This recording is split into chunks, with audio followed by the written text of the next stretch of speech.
방금 읽은 본문 말씀은 2024년 5월 12일 주일 아침 매일 성경 큐티 말씀이었습니다.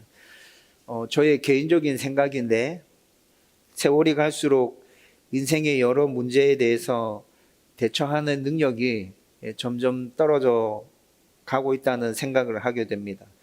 구체적으로 언급하면 지금의 젊은이들은 참을성과 타인에 대한 이해와 배려가 현저하게 떨어지는 것 같습니다. 꼰대처럼 들릴 수 있겠지만 분명히 참고 견디고 그리고 상대를 이해하고 배려하다 보면 해결되어지는 문제가 참 많습니다. 그런데 참고 견디는 거 잘 하지 못해서 상대에 대한 이해와 배려심이 없음으로 인해서 부부 사이에 이혼율이 급증하고 있고 그리고 직장을 옮기는 이직률 또한 지금 이 시대 젊은이들 사이에 엄청 높아져 있죠. 이것뿐만이 아니라 힘들고 어려운 일을 만났을 때 무조건 피하고 부모나 다른 사람을 의지하려는 경향이 점점 더 강해져 간다고도 생각합니다. 피할 수 없는 일이 있습니다. 우리 인생을 살아가다 보면 피할 수 없는 일, 어렵고 힘든 일이 우리 가운데 시시때때로 다가오죠. 피할 수 없는 일이라면 맞서야 되잖아요. 부딪히고. 물론 염려와 걱정이 되죠. 그리고 그 과정을 거쳐가는 동안 정말 힘들고 어렵습니다. 그런데 인생에 피할 수 없는 일이 다가온다면 어쨌든 피할 수 없기 때문에 일단 부딪히고 난 다음에 그 다음에 문제에 대해서 하나씩 고민하고 해결해 가면 모든 문제들은 거의 대부분의 문제들은 다 그렇게 넘어가지고 견뎌내지잖아요. 그런데 요즘 젊은이들 가운데 피할 수 없는 내 인생에 다가온 그 문제들 그것마저도 피하기 위해서 부모를 의지하고 다른 사람들을 의지하는 모습들 쉽게 쳐다볼 수 있게 됩니다. 우리 지한이가 지금 군대에 가야 될 시점에 놓여져 있습니다. 군대 가기 정말 싫어하는 것 같습니다. 근데 제가 계속 얘기해 줍니다. 이거 대한민국 남자 건강한 사람이라면 절대 피할 수 없다. 그리고 군대 안 가려고 도망 다니는 건 공소시효가 없습니다. 군대 안 가려고 도망 다니는 건 공소시효도 없다. 너 피할 수 없어. 그러니까 너 좀 힘들고 어렵게 느껴지더라도 가야 된다고 그냥 마음 딱 먹고 일단 가서 부딪히고 거기서 생기는 어려운 문제들은 그 현장 가운데서 어떻게 해야 될지 고민하면서 하나하나 풀어가는 거야. 아빠도 그랬고 지금 살아가고 있는 어른들 다 그렇게 군대 생활을 했어. 할 수 있어. 어렵지 않아. 어렵게 느껴지겠지만 일단 한번 부딪혀봐. 지한이한테 지금 계속 해주는 얘기예요.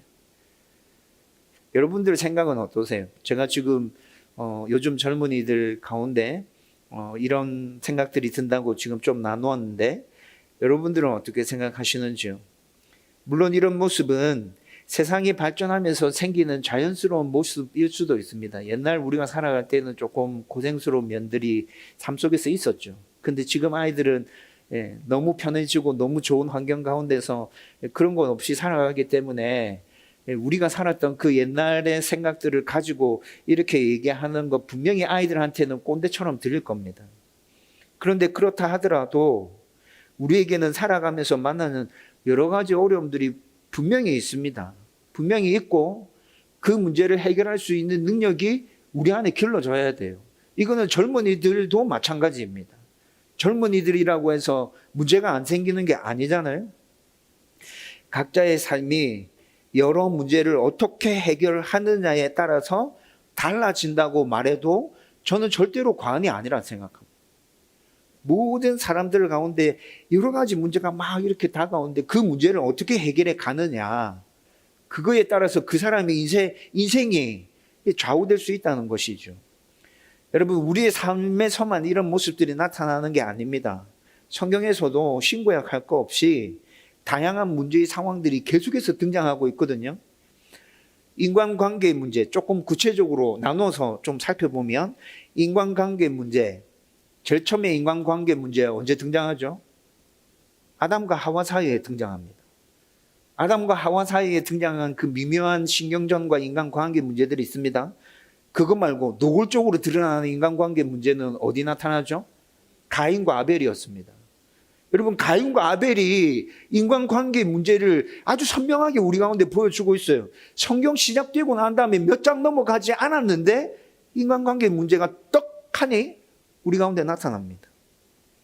야곱과 에서의 문제, 사라와 하갈의 문제, 바울과 바나바의 문제, 초대교회 성도들이 성령의 역사하는 건강한 교회를 세워가고 있음에도 불구하고 그 안에서 수많은 사람들이 섞여서 일어나고 있었던 그 인간관계 문제들, 여러분 성경에서 다 얘기하고 있죠. 상황에 따른 문제도 나타납니다. 여러분, 광야 40년 생활 동안 이스라엘 백성들 그 광야 생활에서 오는 어려움과 힘든 문제들이 있었죠. 여러분, 40년 동안 이스라엘 백성들이 그 문제에 어떻게 대처하고 어떻게 반응했는지 우리는 모세오경을 통해서 보고 있잖아요. 포로 귀환한 후에 이스라엘 백성들이 그 무너지고 허허벌판처럼 변해져 있는 그 예루살렘 성에서 어떤 일을 겪으면서 어렵고 힘든 문제를 하나하나 헤쳐나갔는지 우리는 느헤미야서를 통해서 그 모습들을 봤지 않습니까? 신약으로 넘어와서 이방인 성도의 할례 문제 때문에, 이 상황적인 문제 때문에 예루살렘에서 초대교회가 얼마나 시끄럽고 혼란스러웠는지 여러분 우리는 보고 있잖아요. 이것뿐만이 아니라 예상하지 못했던 문제가 일어나는 상황도 보게 됩니다. 형들에게 팔린 요셉. 여러분, 요셉이 그런 문제가 생길 거라는 거 예상했겠어요? 바울이 전도 여행 가다가 로마로 옮겨지는 가운데 유라굴로 광풍을 만납니다. 여러분, 이거 누가 예상합니까? 예상도 못했는데 어려움을 만나는 거잖아요. 죽을 고비를 넘기죠. 여러분, 성경에서도 계속해서 인생 가운데 찾아오는 예상할 수 있는 문제, 예상하지 못하는 문제, 인간관계 문제, 상황의 문제들, 계속해서 문제에 대해서 우리 가운데 얘기해 주고 있고, 그 문제들 가운데 역사하시는 하나님도 우리 가운데 보여주고 있고, 그 하나님을 의지해서 그 문제들을 하나하나 풀어가는 믿음의 위인들의 모습도 우리 가운데 보여주고 있죠. 여러분, 오늘 본문도 초대교회 때의 문제 중에 하나인데 이 상황적인 부분 때문에 발생한 문제였어요. 근데 이 문제를 사도들이 아주 지롭게 풀어가는 모습들을 보여줍니다. 사도들은 이 문제를 성령의 지혜로 잘 해결하고, 이로 인해서 초대교회는 이 문제가 해결되어지고 난 다음에 교회가 한 단계 더 업그레이드 되고 더 건강하게 서가는 모습을 오늘 우리는 본문에서 읽었습니다. 여러분, 오늘 이 말씀을 통해서 우리도 여러 문제를 성령의 지혜로 잘 해결하고 하나님의 은혜를 풍성하게 누리면서 더 좋은 하나님의 사람으로 우리가 굳게 서갈 수 있기를 주님의 이름으로 축원드립니다. 여러분, 오늘 말씀에서 나타난 문제는 여러분 잘 알고 계시죠? 초대교회 안에 있는 헬라파 과부들과 히브리파 과부들의 구제 문제 때문에 비롯된 것입니다. 여러분, 사도행전 4장 말씀을 읽어보면 바나바를 비롯해서 좀 재산이 있었던 그리스도인들 중에 자원하는 어떤 일들이 자기의 재산을 팔아서 그 재산들 사도들 앞에 가져왔습니다. 그리고 그 사도들은, 이들의 재산을 받은 사도들은 그 돈을 가지고 불쌍하고 가난한 과부들, 고아들, 나그네들을 돕는 일들을 하기 시작했죠. 여러분, 이 일이 4장부터 해서 지금 6장까지 오는 이 사이에 온전히 사도들이 감당했던 일로 나타납니다. 여러분, 그런데 이 시기에 예수님을 믿는 성도의 수가 기하급수적으로 증가하죠. 사도들이 나가서 전도할 때마다 작게는 몇십 명에서 많게는 몇천 명씩 한꺼번에 예수의 사람으로 돌아오는 놀라운 역사들이 이때 이 시기에 일어난다고요. 예수 믿는 사람들의 숫자가 기하급수적으로 훅훅 이렇게 늘어나고 있는 상황이에요. 이런 이유로 사도들이 담당했던 구제도 일이 급증하기 시작했고, 그리고 여기서 문제가 발생하기 시작한 거예요. 더구나 이 문제는 성령으로 하나 된 공동체를 깨트리고 당을 지을 수 있는 여지가 충분한 문제였습니다. 여러분, 이에 대해서 좀 구체적으로 살펴보면 오늘 본문에 헬라파 유대인과 히브리파 유대인들이 등장하고 있는데, 이 헬라파 유대인과 히브리파 유대인들이 예루살렘 초대교회 때 한 공동체로 한 교회로 이렇게 교회를 세워가고 있는 상황이었어요. 여러분, 헬라파 유대인은 이방에 흩어져서 살던 유대인들이 예루살렘에 돌아와서 복음을 듣고 그리스도인이 된 사람을 헬라파 유대인이라고 합니다. 여러분, 이들은 이방 문화에서 굉장히 오래 살았어요. 그리고 헬라 문화에 굉장히 익숙해져 있어요. 유대인으로서 유대인의 전통을 지키고 있지만, 여러분, 한국 사람이 한국의 전통을 지키고 있다 하더라도, 한국의 문화와 한국적인 모습들을 지키고 있다 하더라도 외국에서 오래 살았던 사람들만 나타나는 아주 독특한 모습들이 있죠. 여러분, 헬라파 유대인들 가운데 그런 모습이 나타나고 있다는 거예요. 그래서 이들은 헬라어로 말하고 헬라어로 예배 드렸어요. 한 교회인데 헬라어로 예배 드리고 헬라어로 말하는 사람들이 있는 거죠. 여러분, 그런데 또 히브리파 유대인들이 등장하고 있습니다. 히브리파 유대인들은 이스라엘에서 나고 이스라엘에서 자란 유대인들 중에서 복음을 듣고 그리스도인으로 개종한 사람들이죠.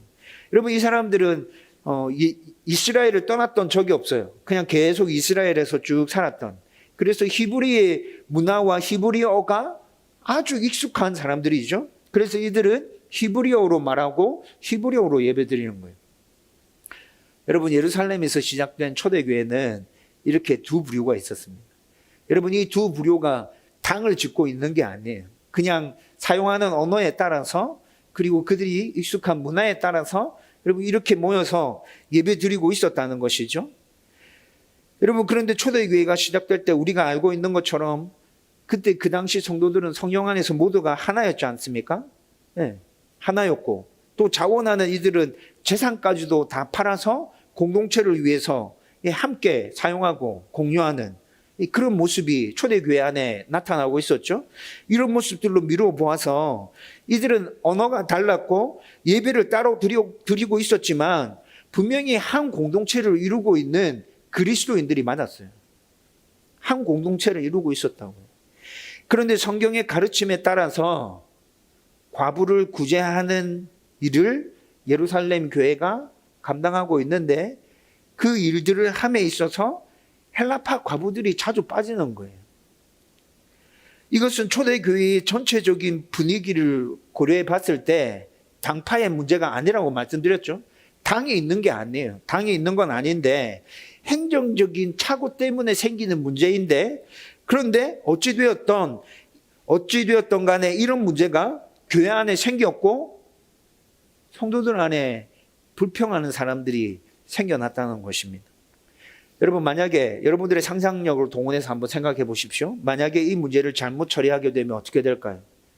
아무리 초대교회라 하더라도, 성령이 역사하는 초대교회라 하더라도 이 문제를 잘못 해결하게 되면 히브리파와 헬라파, 당파가 아주 자연스럽게 생기는 분위기에 처해 있잖아요. 그렇죠? 두 그룹이 나누어져 있습니다. 나누어져 있는데 당파로 나누어져 있는 건 아니라고 말씀드렸습니다.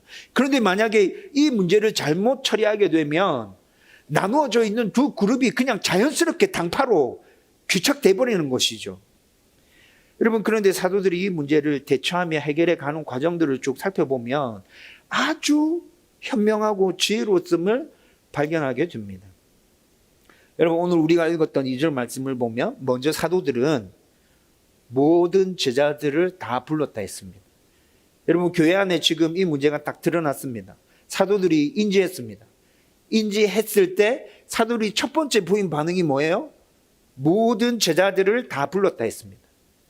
여러분, 여기서 말하는 모든 제자들은 예루살렘 초대교회 성도들을 다 불러 모은 게 아니라 예루살렘 초대교회에서 리더의 역할을 하고 있는 사람들을 다 불러 모았다는 거예요. 리더 역할을 하고 있는 사람들을 다 불러 모아서 그들과 뭔가 이 문제를 해결하기 위해서 머리를 맞대고 있는 모습이죠.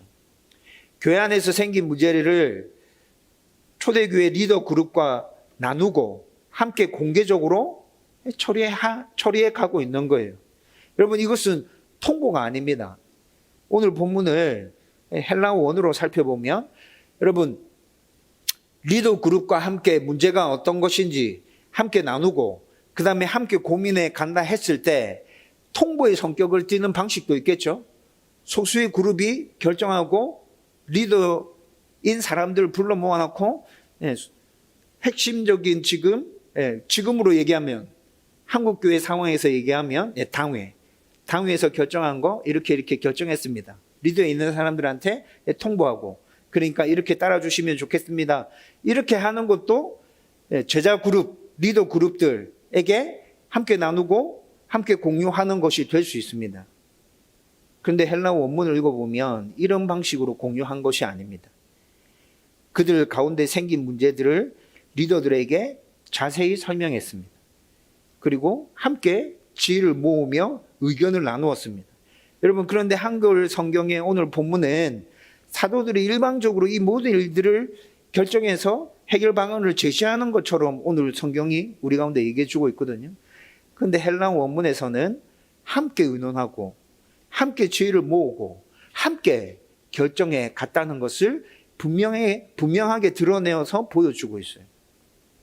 여러분, 이것이 문제를 해결할 때 첫 번째로 해야 할 일인데, 문제를 문제로 인정하고 드러내서 함께 의논해야 합니다. 여러분 가운데 문제가 생겼습니까? 여러분, 그 문제를 문제로 인식해야 합니다. 내 스스로 그 문제를 해결해 가면 되는 상황이라면 여러분들 스스로 일단 이것이 문제야, 이거 분명히 해결해야 될 거야 라고 인식하는 그 순간에 있어야 된다는 것이죠. 그것이 첫 번째 일이에요. 문제를 감추고 문제임에도 불구하고 문제 아니야, 이건 괜찮아, 다른 사람들도 다 똑같아, 이렇게만 생각하고 넘어가면 그 문제는 절대로 해결되어지지 않습니다. 드러내서 함께 의논해야 합니다. 내 스스로 해결해야 하는 문제라 하더라도 문제라고 인식하면서 그 문제를 해결하기 위해서 고민해야 된다는 것이죠. 누군가와 함께 그 문제를 해결해야 되는 상황이라면 그것을 문제로 인정해서 드러내야 된다는 것이에요. 물론 문제의 성격에 따라서 조용히 해결해야 할 것도 있는데 이는 예외적인 것이죠. 사람들의 인격과 관련된 부분에 있어서는 굉장히 주의를 기울여야 되고 조심해야 합니다. 인격과 관련된 문제라고 해서 모두 다 감추고 그냥 덮어놓고 넘어갈 수는 없죠. 이런 부분에 있어서 지혜롭게 판단을 해야 된다는 거예요.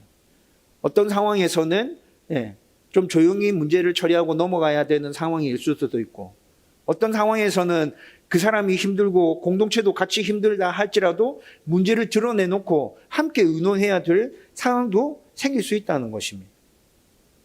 여러분, 오늘 본문의 문제는 공동체의 문제로서 이미 교회 안에 다 퍼져서 누구나 알고 있는 문제였기 때문에 더 이상 감출 필요가 없었어요. 사람들 사이에 불평이 일어나고 있었다고요, 교회 안에서. 그래서 드러내서 함께 의논하는 것입니다. 이미 교회 안에 많은 사람들이 이런 문제가 있다는 것을 알고 있는데 감추어서 이 문제를 해결하는 것이 어떤 의미가 있습니까? 그건 아무 의미가 없는 것이죠. 우리도 문제를 해결하고 싶다면 드러내야 할 것은 드러내야 한다고요. 문제인 건 분명히 문제라고 인식해야 된다고요. 여러분, 그 인식조차도 없으면 우리 가운데 생긴 문제를 우리는 절대 해결하지 못해요.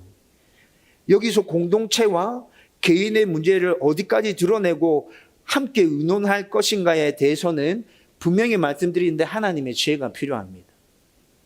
이 부분에 있어서 분명히 하나님의 도움과 성령의 지혜를 우리는 반드시 구해야 합니다.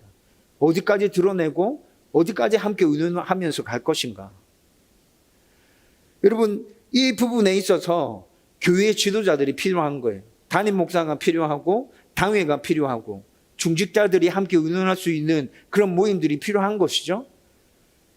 여러분, 그런 과정들을 거쳐가면서 이 문제는 여기까지 함께 의논하고 여기까지 함께 이 문제를 의논해 가면서 지혜를 모아야겠다. 여러분, 그렇게 판단해서 그 문제를 드러내서 그렇게 하나하나 해결해 가야 한다는 것이죠.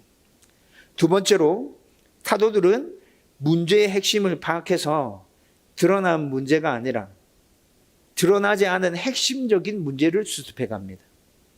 여러분, 본문에서 드러난 문제는 뭡니까? 본문에서 드러난 문제는 뭐죠? 과부들의 구제이죠.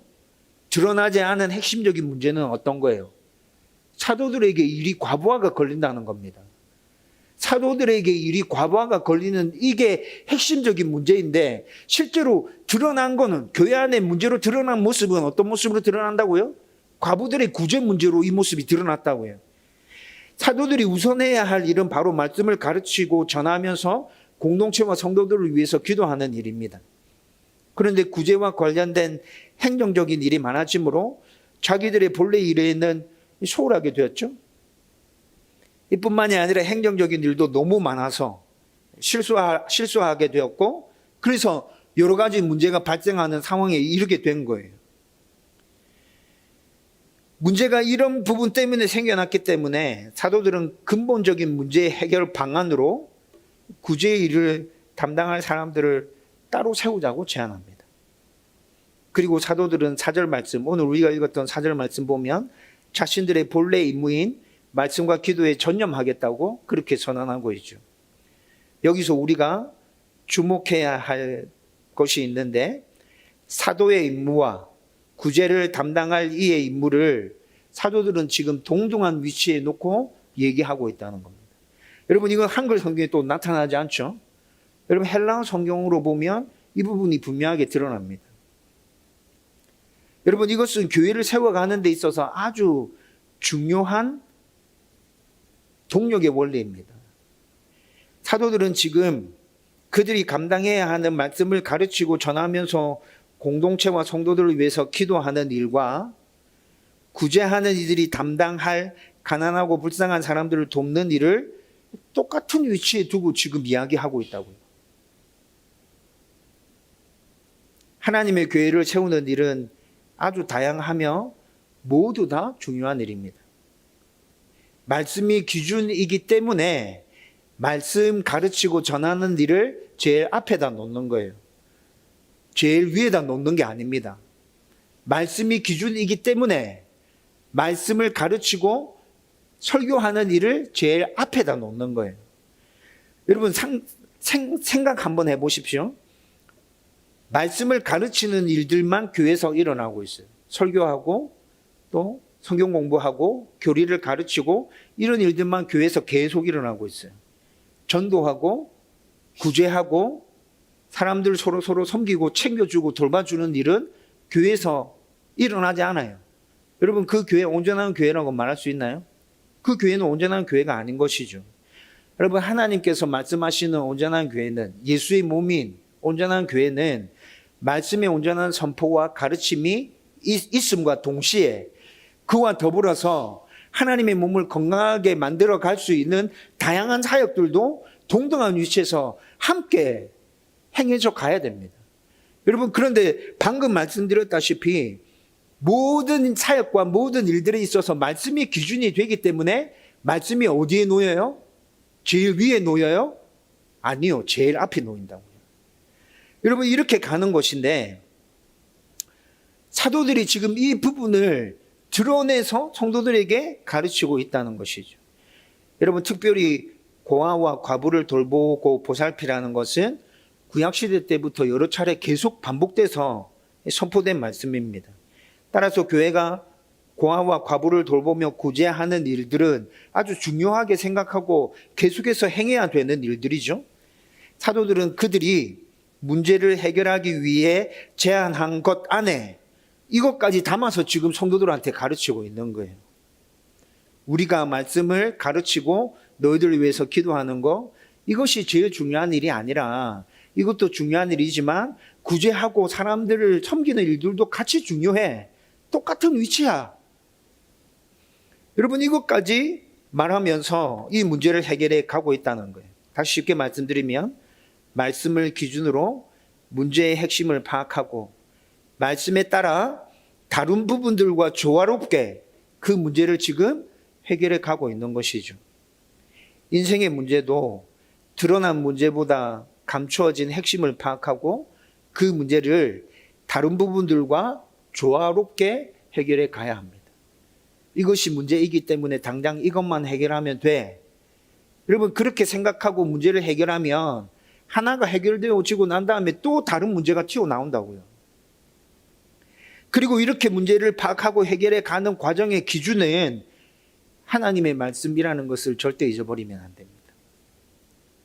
세 번째로 문제의 해결의 과정은 많은 사람이 받아들일 수 있도록 이치와 순리에 따라 합리적이어야 합니다.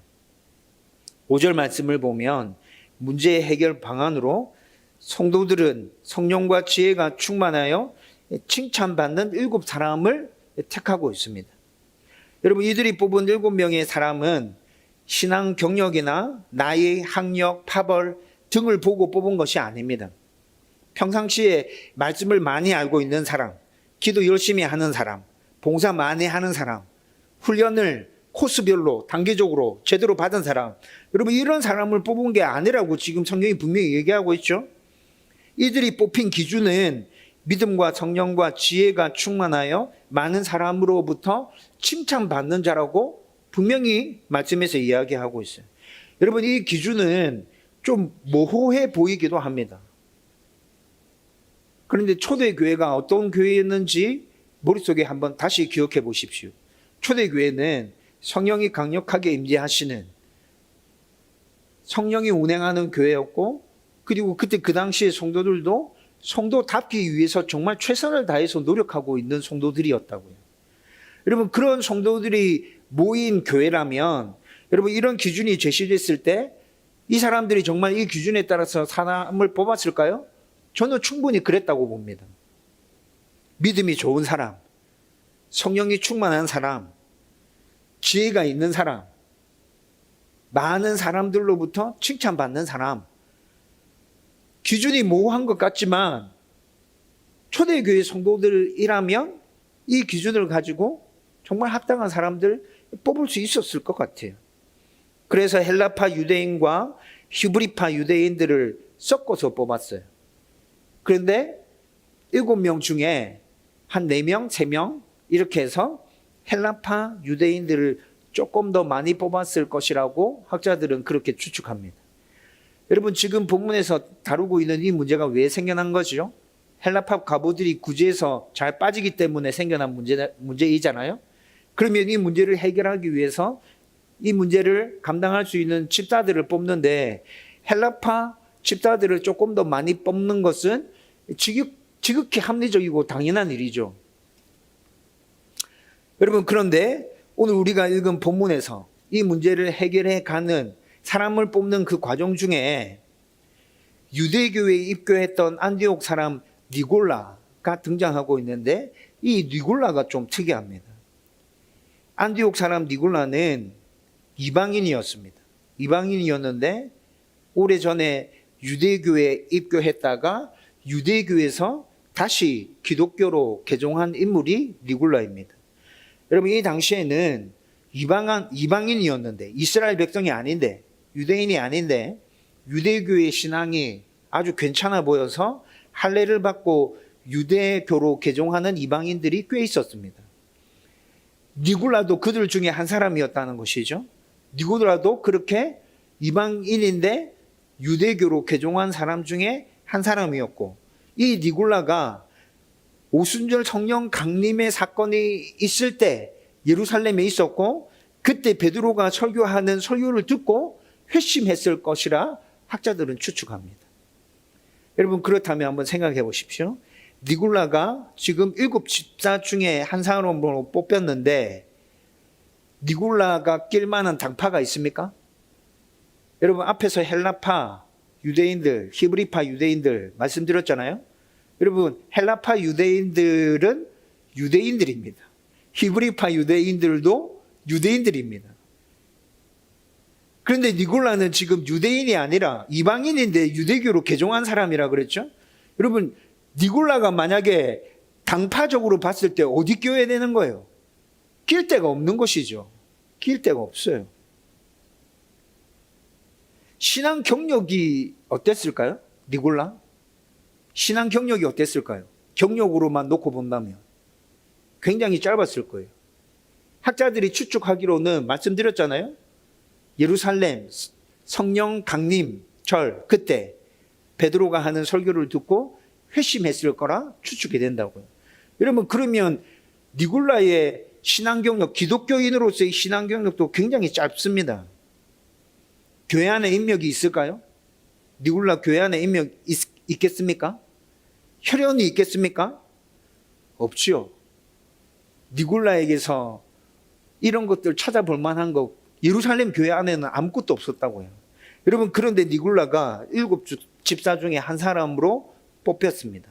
여러분, 이게 무엇을 얘기해 주는 거죠? 니굴라가 뽑힌 모습을 볼 때 당파나 혈연이나 지연이나 학연으로 뽑은 것이 분명히 아니구나. 믿음이 좋고 성령으로 충만하고 지혜가 많고 사람들한테 인정받고 칭찬받는 사람이 뽑힌 것이 분명히 맞다라는 하나의 증거가 될 수 있다는 거예요. 본문의 7 집사는 분명히 성령과 지혜가 충만하며 성도들로부터 칭찬받는 사람들이 지금 뽑힌 것입니다. 거기에 현실적인 문제도 반영해서 모두가 받아들일 수 있도록 헬라파 유대인들을 조금 더 많은 숫자로 해서 뽑았다는 것이죠. 여러분, 삶의 문제에 있어서도 많은 사람이 받아들일 수 있도록 순리와 이치에 맞게 합리적으로 문제를 해결하고 수습해 간다면 우리가 당면하는 거의 모든 문제들을 다 해결하고 넘어갈 수 있는 것이죠. 여러분, 저와 여러분들이 인생을 살아가면서 계속해서 수많은 문제들을 만나게 될 텐데 오늘 사도들이 보여줬던 이 문제 해결 방식에 따라서 우리가 당면하는 문제들을 풀어간다면 분명히 우리의 삶 가운데도 하나님의 은혜와 하나님의 지혜가 풍성하게 나타나며 그 모든 문제들을 잘 해결하고 넘어갈 수 있을 것이라 확신합니다. 저와 여러분들 가운데 이런 은혜가 넘치기를 주님의 이름으로 축원드립니다. 여러분, 이제 말씀을 결론 지으려고 합니다. 여러분, 이렇게 일이 잘 해결되어졌습니다. 그리고 난 다음에 7절 말씀에 보면 초대교회는 이렇게 7 집사를 세우고 난 다음에 문제가 해결되었고 그리고 초대교회는 더 왕성하게 성장해 갔다고 말씀하고 있습니다. 여러분, 잘 생각해 보면 교회 안에 생겨난 문제를 지혜롭게 잘 수습한다면 교회는 성장해 갈 수밖에 없습니다. 그렇죠?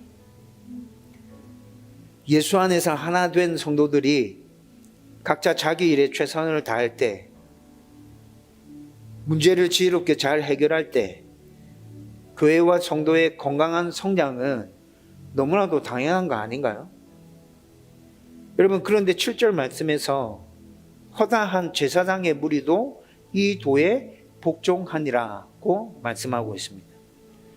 여러분, 이때 이 당시에 제사장들이 어떤 무리들이죠? 이들이 예수님을 어떻게 했습니까? 여러분, 지금 사도행전이잖아요. 제사장들이 예수님 어떻게 했죠? 십자가에 못 박았잖아요. 제사장들이 앞장섰죠. 이들이 사도들을 또한 어떻게 했습니까? 복음을 전하는 사도들, 제사장 무리가 어떻게 했죠? 심각하게 핍박하고 괴롭혔죠. 못 살게 했잖아요. 그런데 제사장들이 자신들의 부와 명예와 권력을 다 포기하고 교회로 들어왔다고 7절 말씀이 얘기해 주고 있습니다. 여러분, 이들은 자신의 것을 다 포기했을 뿐만이 아니라 자신의 죄에 대해서도 분명히 회개했을 것입니다. 예수를 십자가에 못 박아 죽이는데 앞장섰던 자신들의 죄, 기독교인들에 대해서 핍박하고 괴롭혔던 그 잘못들, 여러분, 이런 부분들에 대해서 다 죄를 고백하고 인정하고 회개하고 교회로 들어왔겠죠? 이것뿐만이 아닙니다. 유대교를 포기한 것에 대한 비방, 위협, 협박 등도 다 각오하고 지금 교회로 들어온 것입니다. 여러분, 분명히 교회로 들어온 제사장들은 이런 과정들을 다 거쳐서 지금 교회로 들어왔겠죠?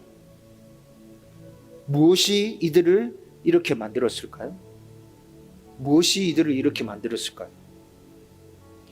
하나님과 예수님, 성령님에 대해서 온전하게 선포되어지는 그 진리의 말씀들, 그 진리의 말씀에 기쁨으로 반응하고 순종하는 성도들의 모습, 각자의 사역에 충실함으로 교회를 건강하게 세워가고 있는 그 사도들의 모습들, 문제가 생겨났을 때 그 문제들을 지혜로운 방법으로 하나하나 해결해 가는 그 모든 것들을 다 보면서 저기에 분명 뭔가가 있다라는 생각을 가지고 이 모든 것들에 대해서 포기하고 내려놓고 위험을 무릅쓰면서까지 이들이 교회에 돌아온 것 아닐까요?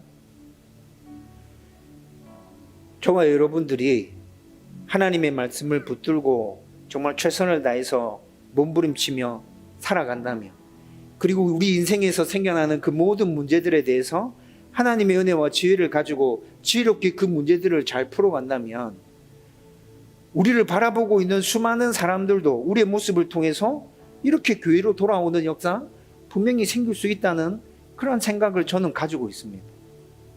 저와 여러분들이 이런 삶을 살 수 있었으면 좋겠고, 그리고 오늘 본문에서 함께 살펴본 것처럼 지혜로운 방식으로 우리가 당면하는 모든 문제들 가운데 하나님의 백성으로서 온전히 승리하며 나아갈 수 있기를 주님의 이름으로 축원드립니다.